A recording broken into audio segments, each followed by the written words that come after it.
Mahatma Gandhi police चौकीची कारवाई 2 kilo गांजासह सराईत गुन्हेगाराचा नातेवाईकाला केले जेरबंद 50,000चा मुद्देमाल जप्त।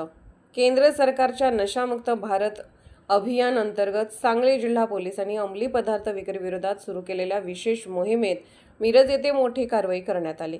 महात्मा गांधी चौक पोलीस ठाण्याच्या पथकाने छापा टाकून तब्बल 2 किलो तयार गांजा जप्त करत एका संशयिताला अटक केली।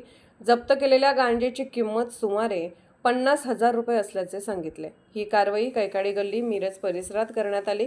अटक करण्यात आलेल्या संशयिताचे नाव बाशा अली हुसेन सय्यद वय 57 राहणार कैकाडी गल्ली मिरज असे आहे। पोलिसांनी त्याच्या विरोधात NDPS कायद्यान्वये गुन्हा दाखल केला असून पुढील तपास सुरू आहे।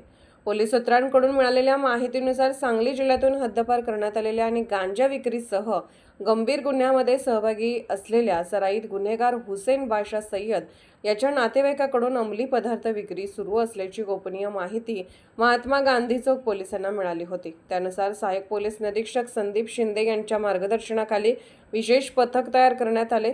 पोलिसांनी सापळा रचून संशयिताला ताब्यात घेतले असता त्याच्याकडे विक्रीसाठी आणलेला गांजाचा साठा आढळून आला।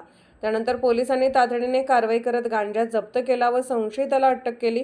ही कारवाई पोलीस अधीक्षक तुषार दोशी, अप्पर पोलीस अधीक्षक कल्पना बारवकर आणि उपविभागीय पोलीस अधिकारी प्रणिल गिल्डा यांच्या मार्गदर्शनाखाली पार पडली। कारवाईत सहाय्यक पोलीस निरीक्षक संदीप शिंदे, पोलीस उपनिरीक्षक पूनम पाटील यांच्यासह पोलीस पथकाने सहभाग घेतला।